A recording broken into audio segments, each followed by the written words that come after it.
So it's been pretty quiet around the Ontario Hockey League this week so far, as many players right now at their NHL rookie camps, and I'm sure we'll start to hear players returning in the coming days to their junior hockey clubs before the preseason schedule resumes on Tuesday. Just one game Tuesday night. That'll be Sarnia against Windsor, but the preseason schedule, like I said, it's going to resume next week, and then the regular season getting underway in 2 weeks' time. So exciting times around the Ontario Hockey League, but right now, news-wise, it's a little on the quieter front. But the Kingston Frontenacs decided to make some noise today.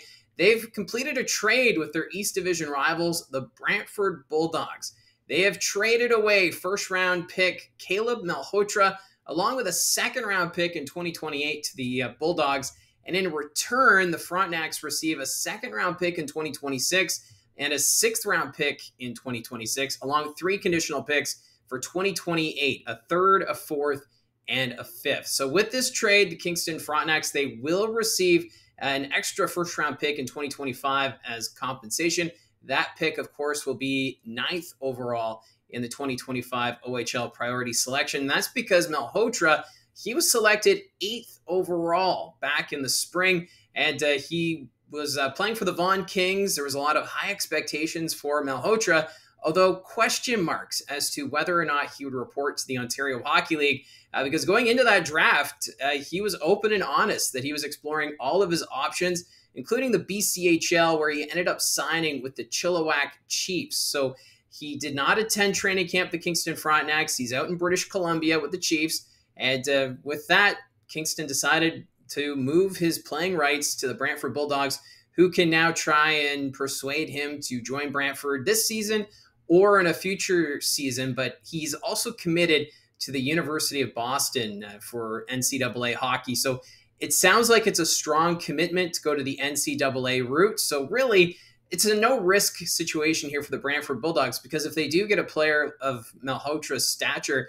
to join the team, well, that's going to be a huge boost to this lineup, because the Brantford Bulldogs looking to contend this year and next. It's kind of similar to the situation with Adam Valentini when the Brampton Steelheads traded his playing rights to the Kitchener Rangers. No risk for either team, but the team that trades him obviously gets that extra first-round pick. And so now next year, both Brampton and Kingston will have extra first-round picks in the draft, which it kind of brings the question, are general managers abusing the rule change? It was meant to help teams that draft top-end talent who end up not wanting to report to those teams and want to play elsewhere. So that's why they added this rule where if you have a first-round draft pick and they don't end up reporting to your team, you get this extra first-round pick. But we've been seeing it more and more these last few years, where GMs will draft a player and then end up moving them and to get those extra picks. Although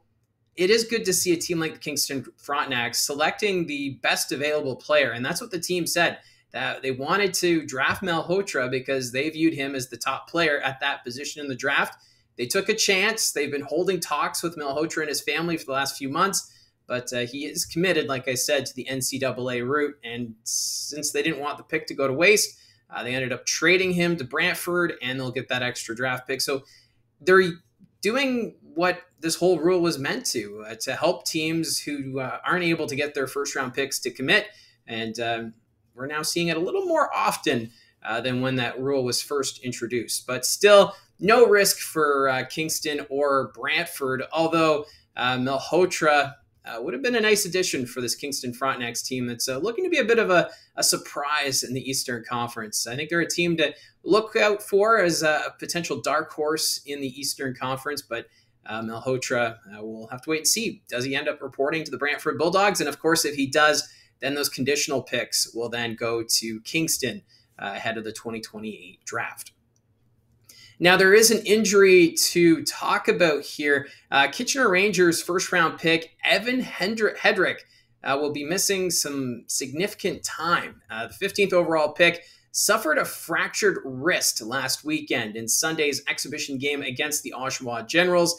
So Headrick, he's considered a key piece for the Kitchener Rangers, who are kind of doing a rebuild right now, looking to the future. Like I said in previous videos, looking to host the Memorial Cup potentially in 2027. So it's a tough situation here for Headrick. He was actually having a decent preseason. The defenseman registering a goal in 5 games, but it is a tough situation here for Headrick, so it'll take him some time. We don't know exactly how long he'll be out of the lineup. The comparable is Quinn Bechesney of the Guelph Storm last year. He suffered a broken wrist early in the regular season and then missed half the year before returning to the lineup for the Guelph Storm. So there's the comparable. So Kitchener Ranger fans may not see Headrick for quite some time. But it's his rookie season, so we know we're going to see him down the road. But we'll see what kind of a setback this is for him, because he has looked pretty good so far in exhibition play. The Kitchener Rangers right now, a bit of a surprise, 5-0. All 5 of their games ending in a shootout, and they've won them all. So we'll see what the Kitchener Rangers do next with this situation. So that's the news of the day video that I'm going to post here today. Like I said, it's quiet around the Ontario Hockey League. We'll have to wait and see what happens next. I was thinking maybe doing a live stream between now and the start of the regular season, so stay tuned for that. And yeah, let me know in the comments section down below your thoughts on either of these news items. And don't forget to hit like and subscribe as this channel continues to grow. And we'll talk to you again soon.